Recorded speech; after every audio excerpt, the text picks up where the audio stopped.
Hello, once again, everyone. I welcome you to this wonderful lesson. In today's lesson, I will be talking about plagiarisms. So I hope you guys, at least, you have come across the word plagiarisms. So what matters in this today's discussion is just knowing the definition of plagiarisms. Then maybe so I'll be taking you people on example plagiarisms, how to avoid plagiarisms. Then maybe I'll make some kind of conclusion at the end of the lesson. So without wasting a lot of time, let us dive into the meaning of plagiarisms. So I've organized some small notes for you guys here. You can take a deep look at it. Slide one, it's containing the word plagiarisms, then the name of the presenter, which is me, Kumurigan. Then we shall see about the definitions of plagiarisms. So basically, plagiarism is the act of using someone else's work, ideas, or intellectual property without proper acknowledgement, presenting it as one's own.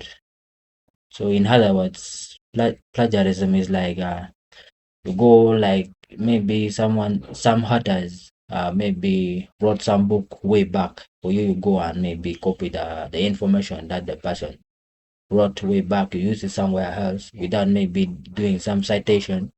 Citation is done like to acknowledge what someone has done previously. So plagiarism is like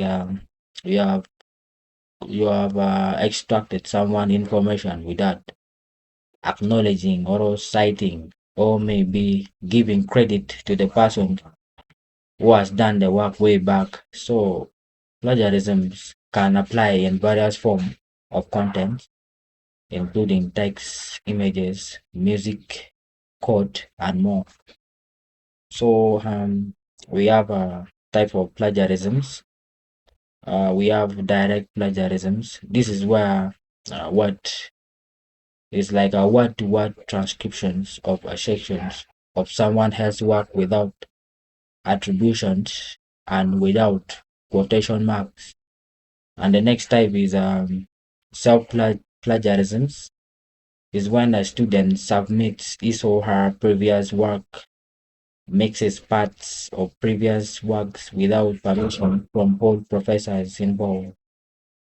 And we have mosaic plagiarisms, is when a student borrowed phrases from a source without using quotation marks or find synonyms for the other's language while keeping to the same general structure and meaning of the original. And the last one we have accidental plagiarism is when a student neglects or forget or maybe forgot to cite the unintentionally. Excuse me. In other words, is when a student neglects to cite their sources or misquote their source or unintentionally phrases a source by using similar words, group of words, sentence, or structure without attributions. And then we have how to avoid plagiarisms. The first thing you need to do is like you need to understand what brings plagiarisms. In other words, direct plagiarism, self-plagiarisms, mosaic plagiarisms, accidental plagiarism. All these type of plagiarisms, you should be in position to what bring about all these other one. And then we have you need to use like a proper citation, in a text citation, quotation, and phrasing. So you should be in position to use like a proper citation in order to acknowledge or to credit the authors who has done the work previously. Then the next thing you need to do is paraphrase correctly. It's like if you're copying like what someone wrote way back, like you need to copy like the whole thing. You need not to bring in your own words because you are copying what someone wrote way back. and eventually you need to cite your work to acknowledge what the person did back then. Then the next thing you need to do is manage sources carefully. Um, you need to manage sources carefully. In this stuff, you need to keep track of sources.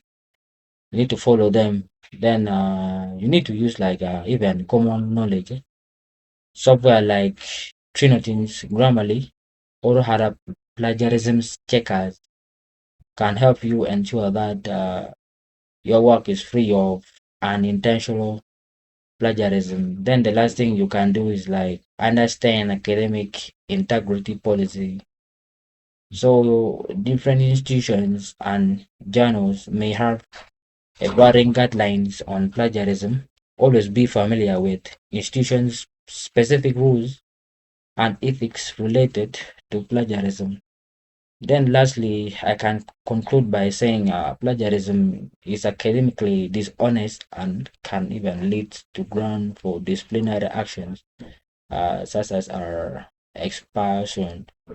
So as a student, you need not to practice plagiarism because they took you to school like to learn, so you need to come out with your own ideas. It's not a wrong thing to maybe inquire or investigate some of these things written way back, but you need to use that just to improve on your understanding, and you should be in position to come up with your own ideas because these ideas they keep on building, and they keep on modifying, and they apply them in our daily life situation. So thank you guys for sparing your time, and thank you for listening. In our next video, we are going to be talking about information sources. So I inform you guys to keep track of my video and keep following my YouTube channel to get more on this channel.